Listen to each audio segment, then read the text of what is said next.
오늘 아침에 제가 하나님의 귀한 명문가의 귀수를 모시고 교회에 왔거든요. 차를 딱 대기하고 문을 딱 타고 어느 한 귀수가 타길래 당신은 명문가의 귀수이십니다. 그랬더니 이 사람이 그냥 대뜸 아멘 그러는 거예요. 누군지 아시겠죠? 그래서 내가 농담하는 거 아닌데 그랬더니 나도 알아요. 목사님 설교를 봤거든요. 이러는 거예요. 명문가의 귀수예요. 감사합니다. 우리가 하나님의 자녀고 하나님의 아들, 딸들이면 우리는 이 세상 최고의 명문가의 가문에 속한 자녀인 줄 믿으시기를 바랍니다. 그런 뜻에서 나의 감정을 떠나서 우리가 옆에 있는 분들을 인정할 필요가 있어요. 그리고 축복할 필요가 있습니다. 옆에 있는 분들이 남편이면 당신은 명문가의 귀한 귀공자이십니다. 인사하시고, 아내는 당신은 명문가의 귀수입니다. 또 우리 젊은이들에게는 당신은 명문가의 자녀입니다. 서로 좀 축복하고 인사하시길 바랍니다. 네, 할렐루야.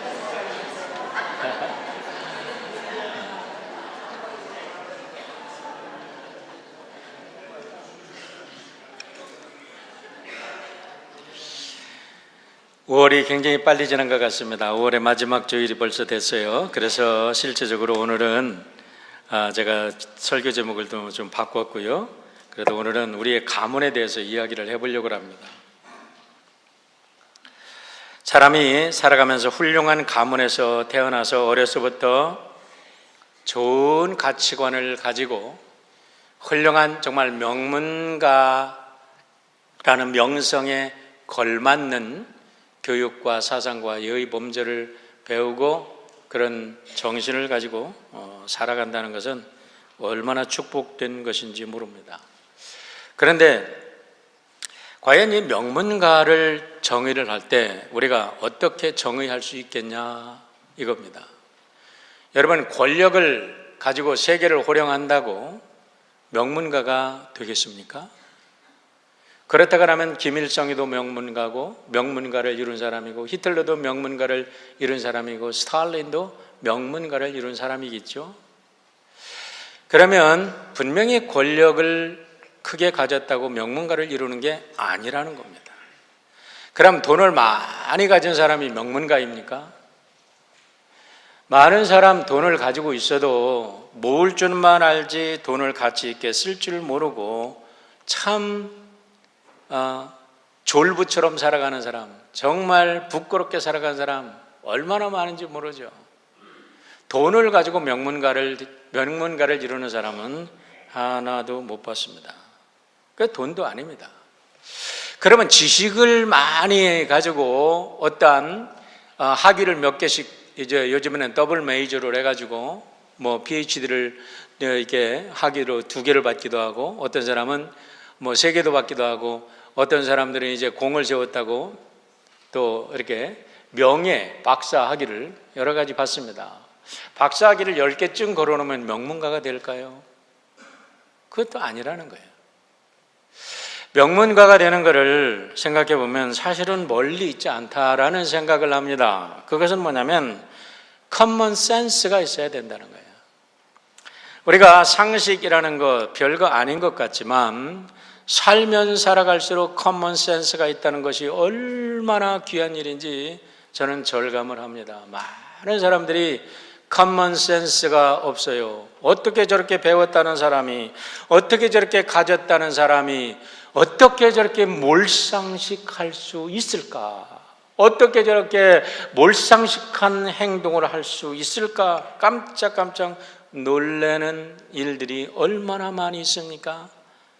명문가를 이루는 건 저절로 이루어지는 게 아니라 정말로 커먼 센스가 있어야 되는 거예요. 커먼 센스만 갖고 되는 게 아니라 커먼 굿이 있어야 됩니다. 커먼 굿이라는 것은 공동의 선입니다. 우리가 가지고 있는 그와 같은 가치관과 의식이 우리 새끼, 내 새끼, 우리 가정, 내 가문만이 아니라 저 가문이 있어서 이 시대가 밝아졌어. 저 가문이 있어서, 저 사람들이 있어서 이 사회가 아름다워졌어. 저 사람들이 있어서 인류 사회에 인간의 삶의 존엄성이 높아졌어 하는 common good에 대한 이와 같은 가치관이 있냐 이거예요. 그 집안에. 간단합니다. common sense, common good. 이것을 이루기 위해서 필요한 것이 사실은 물질입니다. 여러분, 물질이 아무리 많이 쌓아두었다고 해도 common sense와 common good을 이룰 수 없는 물질은 사실은 그거는 돼지에게 진주를 주어진 거나 마찬가지 아니겠습니까? 그러나 우리에게 주어진 것들을 가지고, 그런 것을 가지고 이렇게 우리가 살아갈 때도 나 혼자의 삶이 아니라 더불어 다른 사람과 이렇게 하나님이 주신 존엄성을 더 업그레이드 되는 삶을, 가치 있는 삶을 사는 그런 사람들. 그리고 명문가라는 것은 한 시대에 어쩌다가 어느 집안에 뛰어난 인물이 탁 나타나서 한 번 권력을 잡고 한 번 부를 쌓는데 그 다음 해에 아이들이 엉망진창으로 살았어. 부모의 뜻을 모르고 엉망진창으로 살아. 그러면 그것도 여러분 명문가라고 할 수 없어요. 명문가라고 하는 것은 그 부모님의 그 뜻이 계속해서 이어져서 그 집안의 하나의 가풍이 되고 하나의 문화가 되어서 사회를 이끌어가는 그런 가문이 될 때 우리는 명문가다, 그렇게 얘기를 할 수가 있는 것입니다. 제가 대학교 때 토인비의 역사는 무엇인가를 짧게 요약한 책을 제가 읽은 적이 있습니다. 조그마한 책인데요, 그 역사 연구는 12권이 되는 방대한 책이기 때문에 읽을 시간도 없고, 저는 역사의 전공자도 아니고 과학을 공부하는 사람이 이게 전혀 다른, 그러니까 그렇지만 교양 과목으로 들으면서 그 조그만 책을 읽었는데, 그때 이게 토인비의 말인지 아니면 토인비의 말을 정리한 건지 기억이 아물아물합니다. 그러나 저는 토인비의 가르침이라고 생각했고, 그때 제 마음속에 깊이 결단했던 것이 있습니다. 그때 뭐라고 얘기하냐면, 한 개인이든지 한 가정이든지 한 사회에 레벨업 시키려고 하면 3대가 걸린다는 거예요. 나는 가난한 농군의 자식으로 태어나서 정말 너무나도 평범한 사람이었는데, 이 삶에 내가 레벨업 되려고 하면 3대가 걸린다. 그래, 나도 한번 해보자. 나도 한번 명문가를 이뤄보자 라는 결심을 한 것입니다. 내 대해서는 가난을 물려주지 말자. 가난 때문에 얼마나 힘들게 공부했나. 내 뒤에 오는 내 자식에게는 이 가난 때문에 공부 못하는 일은 없어야 되겠다. 최소한 경제적인 문제는 내가 해결해 줄 수 있는 그런 기반은 내 대에서 끝내자. 열심히 공부했습니다. 감사한 것은 하나님께서 오늘 여기까지 그래도 열심히 공부하게 해서 미국에 와서 이렇게 신학교도 박사학위도 받고 또 이 귀한 하나님의 백성들을 섬기는 이런 자리까지 서게 했으니까 제 개인적인 꿈을 하나님이 이루어 주셨어요. 그러나 아직 끝은 아니죠. 마지막까지 제 딸이 어떻게 저를 평가할지는 모르지만, 제가 떠나갔을 때 제 딸이 저를 보고 부끄럽지 않은 아빠였다. 우리 아빠를 생각할 때, 우리 손주가 저를 생각할 때 참 자랑스러운 할아버지였다, 자랑스러운 아빠였다, 이렇게 기억할 수 있다면 저는 제 몫을 한 것이라고 생각합니다. 아직까지는 저는 제 자신에 대해서 감사하고, 또 오늘 여기까지 저와 함께 동행해 주신 아내에게 감사하고, 그리고 저의 꿈을 늘 키워주시는 하나님께 감사합니다. 그리고 함께 더불어 이 일을 이루게 하시는 여러 성도님들에게도 감사한 겁니다. 이제 남은 것은 제 딸의 몫이고 제 후손의 몫이지만, 이제는 제가 커왔을 때와 같은 그런 고통은 아니고, 이제 그런 꿈을 이룰 바탕은 이뤘으니까 이제 저들을 통해서 하나님의 가치관이 이루어지겠다라는 생각을 하면서 감사는 하고 있습니다. 사랑하는 성도 여러분 모두가 나 혼자 잘 먹고 잘 사는 것에 그치는 게 아니라 오늘 이 예배를 통해서 우리 모두가 명문가를 이루는 그런 위대한 꿈을 꾸고 그 꿈을 이루시는 여러분 모두가 되시기를 주의 이름으로 축원합니다. 근데 제가 가만히 생각해 보니까 저는 이미 명문가의 자녀가 되어 있더라고요. 왜냐하면 이 세상 최고 인류의 가장 위대한 예수의 가문이 되었기 때문에 그렇습니다. 제가 예수 그리스도를 믿음으로 해서 이 인류 역사상 예수님 가문처럼 훌륭한 가문이 어디 있어? 그러니까 이제 제가 가졌던 정씨 가문은 괜찮아. 어떤 부끄러움을 살아도 괜찮아. 그러나 오늘부터 제 삶으로부터 제 후손이 이루는 가문은 위대한 예수의 가문이 되기를 기도하고 또 그렇게 사모하고 그렇게 살아갑니다. 우리 모두는 예수 그리스도 안에서 위대한 명문가의 자손이 된 것을 여러분 잊지 않기를 축원합니다. 이 사실을 우습게 여기지 말고 이 사실을 귀하게 여기시길 바랍니다. 이 사실을 귀하게 여길 때에 우리 하나님께서 여러분을 예수 그리스도를 통해서 아들, 딸로 삼아 주셨는데 그 귀한 희생과 그 귀한 가치를 귀하게 여기시는 그 사람을 우리 하나님은 축복하시고 그들을 통해서 하나님의 영광 받으시고 하나님의 위엄을 드러내실 줄 믿습니다. 여러분, 그런 사람들에게 주신 하나님의 선물이 있어요. 그 선물이 바로 성경책이라는 겁니다. 제가 교회를 섬기면서 우리 성도님들이 너무 성경을 안 읽는다라는 생각을 하기도 합니다. 그런데 여러분 성경을 자세히 보기를 바랍니다. 성경은 하나님께서 우리에게 주신 영혼의 양식일 뿐만 아니라 저에게는 제 족보를 확인하는 증표가 됩니다. 제 족보예요. 제가 한국에 가면 제 족보가 있습니다. 우리 형님 집에 가면 제 정치 집안의 족보가 쫙 책이 있어. 그러나 그게 중요한 게 아니에요. 그거보다 더 중요한 거는 성경책을 보니까 예수 그리스도를 통해서 내가 노아 할아버지의 자손이 되었고 아브라함과 이삭과 야곱의 자손이 되었고 다윗도 내 믿음의 조상이 되었고 우리가 예수 그리스도의 가문 속에서 하나님의 아들, 딸이 되었다는 사실이 중요한 것입니다. 여러분, 성경을 읽을 때 여러분이 그 속에서 위대한 여러분의 할아버지, 위대한 여러분, 우리에게 위대한 꿈과 위대한 명문가가 될 수 있는 그런 가치를 물려준 우리 선조들을 만나실 수 있기를 주의 이름으로 축원합니다. 성경을 읽어보면 우리가 얼마나 위대한 가문인지, 우리가 얼마나 위대한 사람인지 자부심을 가지고 살아가게 하는 것입니다. 오늘 19절의 말씀을 보시길 바랍니다. 그러므로 예수께서 그들에게 이르시되 내가 진실로 진실로 너희에게 이르노니 아들이 아버지께서 하시는 일을 보지 않고는 아무것도 스스로 할 수 없나니 아버지께서 행하시는 그것을 아들도 그와 같이 행하느니라 라고 말합니다. 여기에 여러분 명문가를 이루는 가풍이 들어있어요. 예수님이 뭐라고요?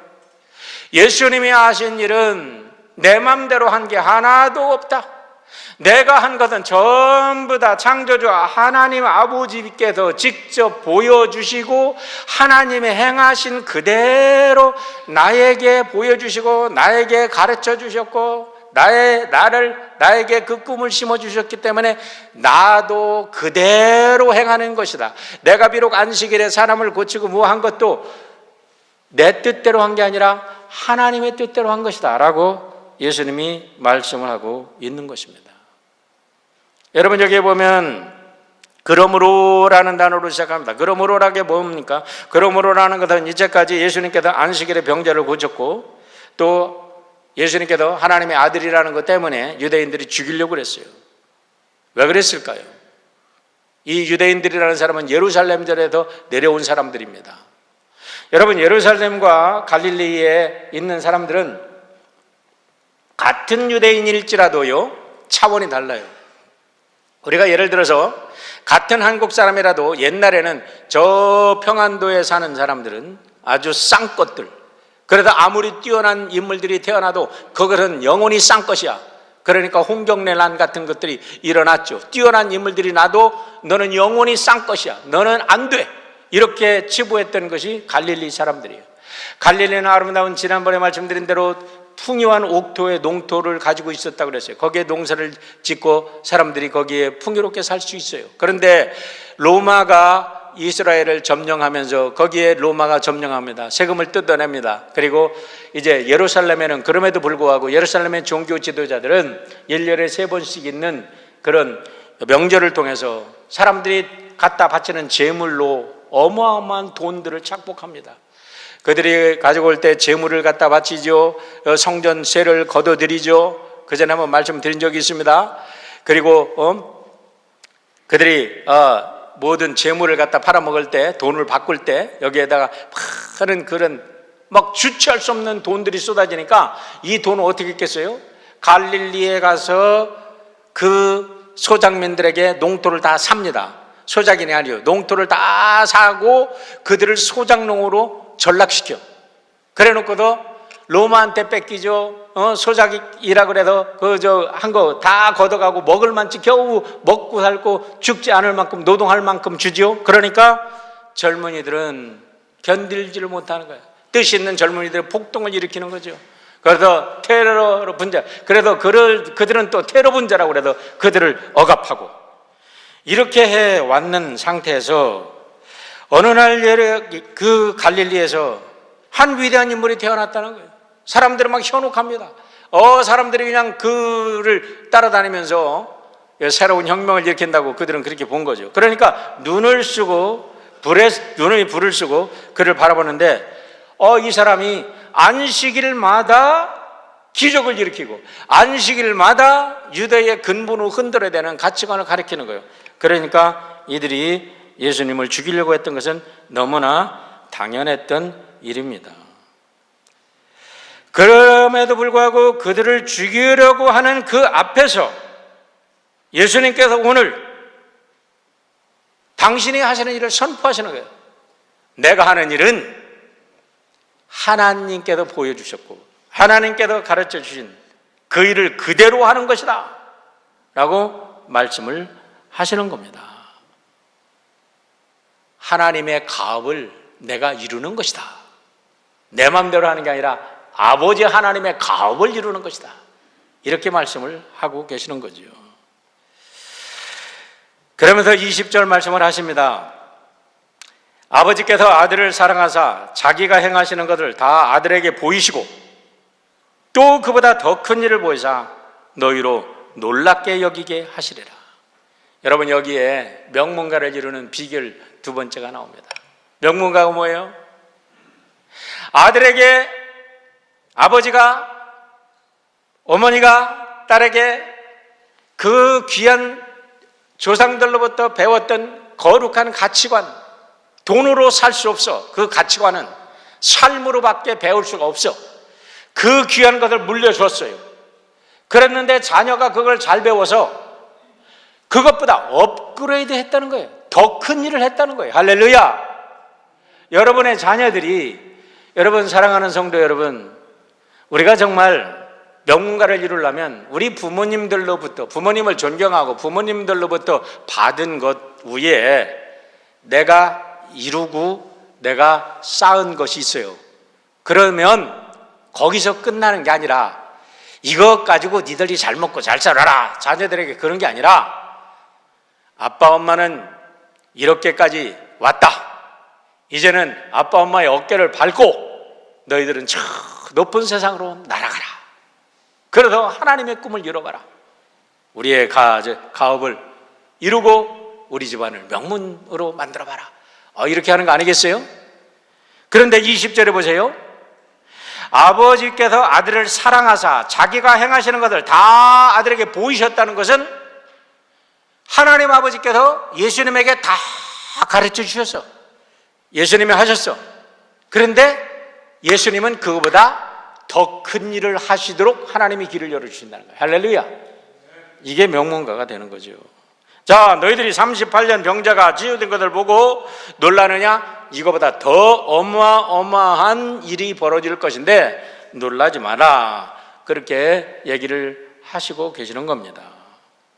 여러분, 우리 한국 분들은 다 TV에서 달인, 생활의 달인이라는 프로를 보신 적이 있으실 겁니다. 아마 못 보셨으면 보시길 바라요. 저는 무슨 요일이 나오는지는 몰라요. 가끔 그 달인을 보면요, 그냥 무슨 일을 하던지를 멈추게 만듭니다. 야, 어떻게 저렇게 사람이 할 수 있을까? 그냥 자기가 하는 일에 빵을 하나를 만들어도, 음식을 하나 만들어도, 무슨 물건을 하나 날려도 그냥 하는 게 아니야. 연구하면서 그걸 최선을 다해서 하니까 나중에는 사람들하고 비교가 안 되는 거예요. 그래서 장인을 넘어서 달인이 되는 거예요. 그러니까 물건을 하나는 나누는 사람들이 있어도 어떤 때는 보니까 달리를 하나를 가지고 물건을 막 이렇게 어마어마하게 싸서 나르는데 척척척척 날라요. 와, 진짜 장인을 넘어 달인이 됐구나, 이런 생각을 하면서 존경을 하게 되는데요. 얼마 전에 경북 영주의 한 대장간이 아마존에 소개된 거 여러분 아시죠?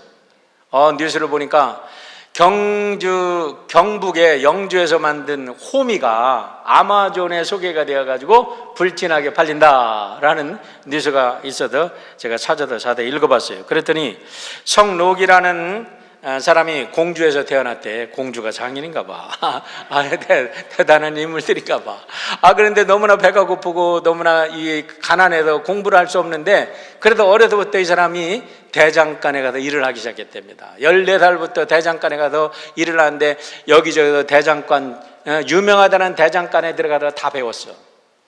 그래가지고 이 사람이 20 중반에 돼가지고 이제 자기가 대장간을 열어야 되겠는데, 한국을 쭉 둘러보니까 경북 영주에 그 농토들이 참 많고 그런데 대장간이 없더래요. 근데 거기에 가서 대장간을 지금 열어도 지금까지 이 52년 동안 대장간을 해가지고 이 사람이 이제는 완전히 대장장이 한국의 최고의 아주 명물이 된 거예요. 여러 가지 이제 알려지는데 그렇게 되기까지는 참 우여곡절이 있더라고요. 호미를 잘 만든다는 소문을 듣고서 중국 사람들이 몰려와가지고 아주 비슷한 호미를 만드는데 아주 싼 값으로 만들어가지고 막 하니까 이 사람이 그냥 다 그 가게를 접을 정도로 어려워졌었대요. 그런데 중국산 호미를 써보니까 사람들이 전부 다 아이고 이것은 엉터리야. 그러고 다시 돌아와서 그 사람 거를 찾아가지고 그 사람이 이제는 알려져가지고 우리 한국 전역뿐만 아니라 이제 그쪽 아시아 쪽도 알려지고, 그러다가 아마존까지 가가지고 아마존에도 저도 찾아봤어요. 그랬더니 호미라고 그냥 나와 있어. 호미는 planting, weeding, 뭐를 심는데, 그리고 잡초를 뽑아내는 거 weeding, 그 다음에 seeding, 이게 거두는데, 그리고 harvest vegetable의 best tool이다, 이렇게 소개되어 있어요. 안타까운 것은 그 사람의 가업을 입을 사람이 없다는 거예요. 젊은 사람들이 그런 인기를 듣고서, 인기 있는 것을 보고서 와서 배우겠다 하고 와서 배우다가, 여러분 대장장이 하려고 하면 그 여름에 불에서 그냥 막 불과 싸워야 되고 엄청난 힘이 드나 봐. 막 불똥이 튀고 그러는데 불똥 한번 튀었다고 병원비 내놓으라고. 그러고 이래서 한 달을 견디는 사람이 없이 다 나간다는 거죠. 여러분, 명문가를 이루는 것, 달인이 되는 것 하루아침에 되는 거겠어요? 예수님 믿고 정말 위대한 그분의 사상과 그분의 삶이 내 안에 녹아져서 우리의 자녀들에게 그 또 녹아진 정신이 이 세상에 수없는 유혹을 뿌리치고 그 자녀들이 부모를 존경해서 나도 부모처럼 살아야지, 나도 예수님의 가치관을 가지고 살아야지, 그런 거룩한 가치관을 갖는 거 쉬운 일이겠어요? 쉬운 일 아니라는 거죠. 그런데 우리 예수님께서 하나님께서 내려주신 그 가업을 이어가면서 더 큰 일을 하시겠다고 하신 말씀이 21절에 나옵니다. 21절의 말씀을 보시길 바랍니다. 아버지께서 죽은 자를 일으켜 살리신 같이 아들도 자기가 원하는 자를 살리느니라 라고 말씀합니다. 여러분, 이게 무슨 말씀입니까? 우리 예수 그리스도를 통해서 인류 모든 죄인들을 구원하시려고 하는 하나님의 뜻을 우리 예수님께서 이루신다는 뜻이죠. 38년 동안 죽은 자들과 다름없는 사람이 일어난 것보다도 더 위대한 큰 일들을 너희들이 볼 텐데, 이제는 사실은 십자가의 그 사건을 통해서 인류가 구원되는 사건을 너희들은 볼 거다. 사실은 이 뉘앙스가 여기는 담겨 있는 것입니다. 그런데 여기서 놓치지 말아야 될 말씀이 있습니다. 아버지께서 죽은 자를 일으켜라는 말씀이에요. 이 죽은 자라는 것을 단순한 육신의 죽음에서의 우리가 회복만이 아니라 영적 죽음에서의 영원한 생명을 받는 것을 뜻하는 것을 믿으시기를 바랍니다. 예수님께서 이 땅에 오신 것은 육신적으로 죽은 자를 살리는 것만 아니라 영적으로 죽어가는 사람들을 살리기 위해서 이 땅에 오셨다고 지금 선포하고 계시는 것입니다. 21절은 나머지 귀절을 설명하는 나머지 귀절들은 21절을 해설하고 있는데요, 21절 이후에 특별히 24절부터 29절에 보면 생명이라는 말들이 계속 나옵니다. 24절에 보면 예수님은 영생이라는 그 단어와 생명이라는 단어를 똑같이 같이 동일하게 쓰고 있습니다.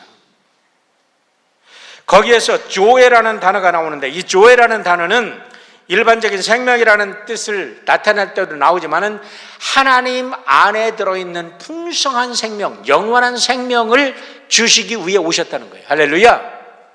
우리 예수님께서 영원한 생명을 우리들에게 주시기 위해 오셨다는 거예요. 25절에서 육신적으로 죽었던 자들이 살아난다.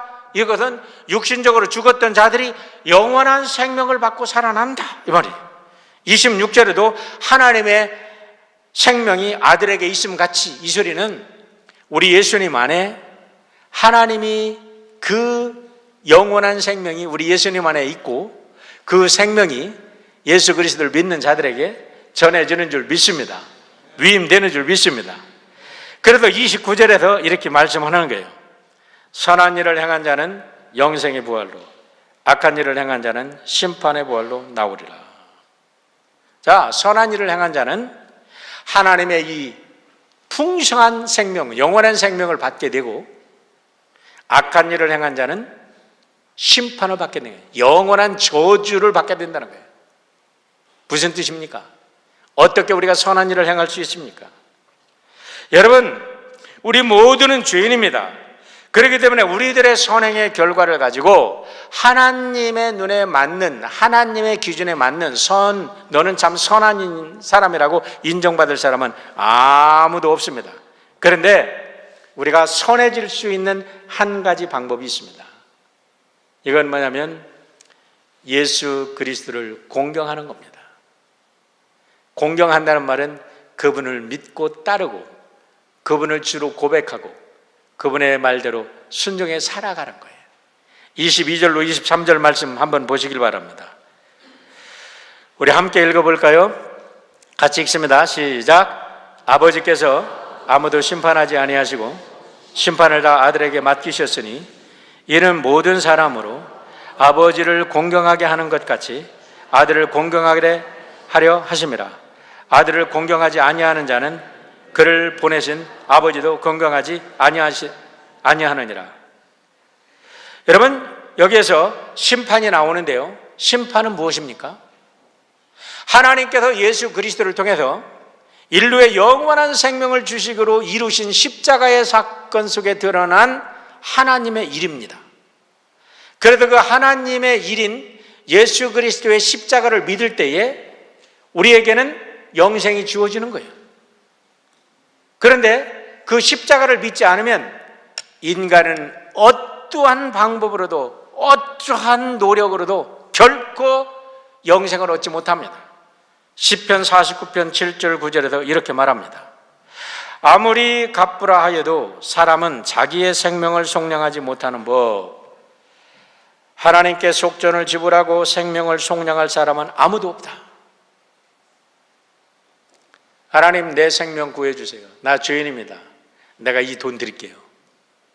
아무리 많은 권력을 가져도, 아무리 많은 돈을 가져도, 인간의 어떠한 지능과 지혜를 가진다 할지라도 자기의 죄값을 치르고 속량할 사람은 아무도 없다. 아무도 없어. 생명을 속량하는 값은 너무나 엄청난 것이어서 아무리 벌어도 마련할 수 없는 것, 무덤에도 들어가지 않고 영원히 살지 않고서야 어찌 속전을 마련할 수 있으랴. 무덤에 들어가서 죽음의 세력을 이기고 영원히 살아보지 않고서 어떻게 생명을 속전할 수 있으랴. 그런데 무덤에도 들어갔고 영원한 생명을 취하신 분이 계세요. 누구십니까? 예수 그리스도. 그렇기 때문에 우리가 예수 그리스도를 인정하는 것은 하나님의 일을 이루신 것을 인정하는 것이기 때문에 이것은 내가 선한 일을 하는 그 어떤 것보다 가장 큰 선은 예수님이 이루신 것을 믿는 것이 우리가 할 수 있는 가장 큰 선인 줄 믿으시길 축원합니다. 아직도 안 믿어지고 설명을 잘못해서 여러분들이 잘 모르는 것 같은데, 자, 보세요. 다시 설명할게요. 여기에 계신 여러분들이 이 세상에서 아무리 훌륭한 닥터라고 해도, 아무리 훌륭한 재능을 가졌다가 할지라도 여러분들이 최고로 잘한 일은 우리의 죄를 용서하신 예수 그리스도를 믿는 일이에요. 왜냐하면 그것은 하나님이 이루신 일을 인정하고 믿는 일이기 때문에 그거보다 더 큰 일은 없어. 그래서 그 예수 그리스도를 믿을 때에 심판이 나에게서 지나가는 거예요. 이제 이해되셨습니까? 그래서 예수 그리스도를 믿으면 우리에게 영원한 영생이 주어지고 예수님 때문에 심판은 사라지게 되는 줄 믿습니다. 그래서 요한복음 3장 36절에서 요한 사도는 이렇게 말씀합니다. 아들을 믿는 자에게는 영생이 있고 아들을 순종하지 아니하는 자는 영생을 보지 못하고 도리어 하나님의 진노가 위에 머물러 있느니라. 선의 기준이 내가 조금 남에게 잘했다 못했다 이 차원이 아니라는 거예요.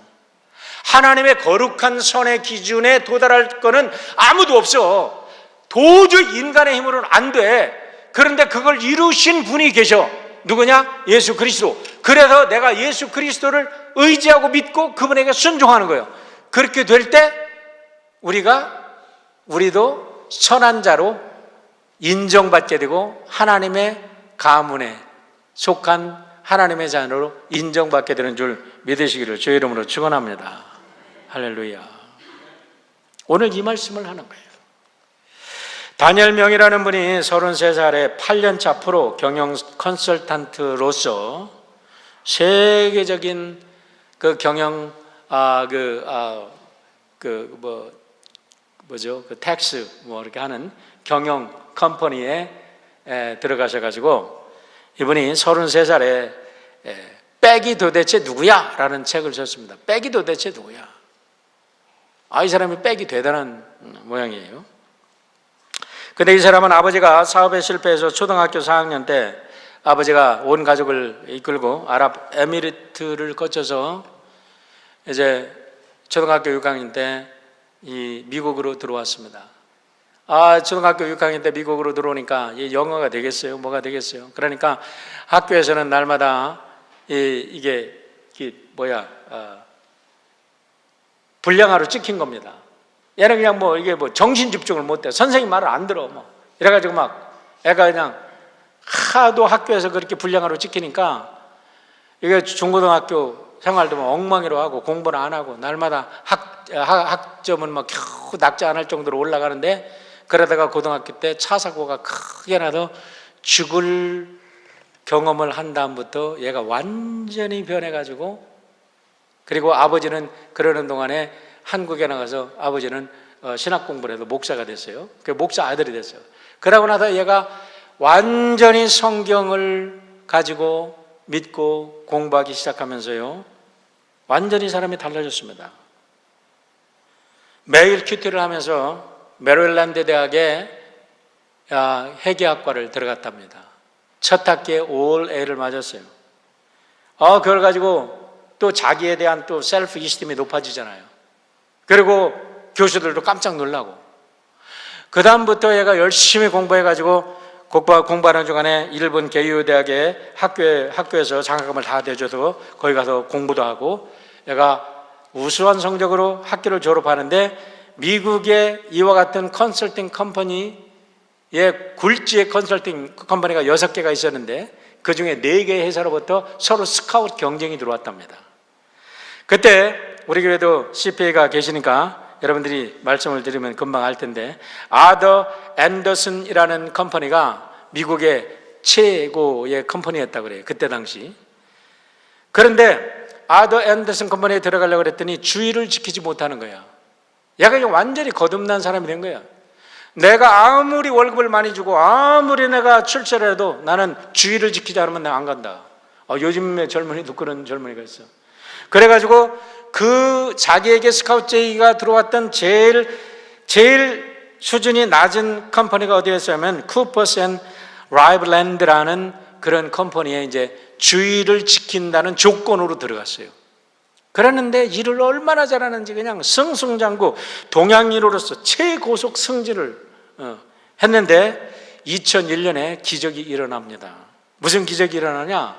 아더 앤더슨 컴퍼니는 뱅크럽시를 해버려요. 1위였던 컴퍼니는 뱅크럽시를 하고, 상상도 못하는 일이 벌어진 거예요.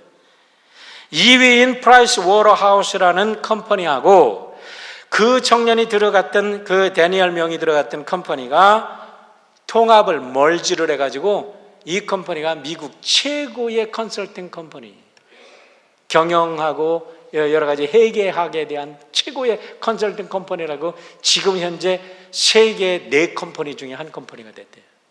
이분이 한국에 가서 한국 책임자로 가서 수조 달러를 미군 미팔군의 모든 것, 예산 같은 것 모든 걸 다 하고 전 세계의 굴지의 컴퍼니들을 컨설팅하는 이런 자리에 올랐는데, 얼마나 사람이 젊지만 겸손을 한지 33살의 많은 사람들이 주변에서 당신 같은 그런 성공 케이스를 좀 글로 써서 우리 젊은이들에게 희망을 좀 줬으면 좋겠다 하고 빗발친 그런 권면을 받고 이 사람이 책을 쓴 거예요.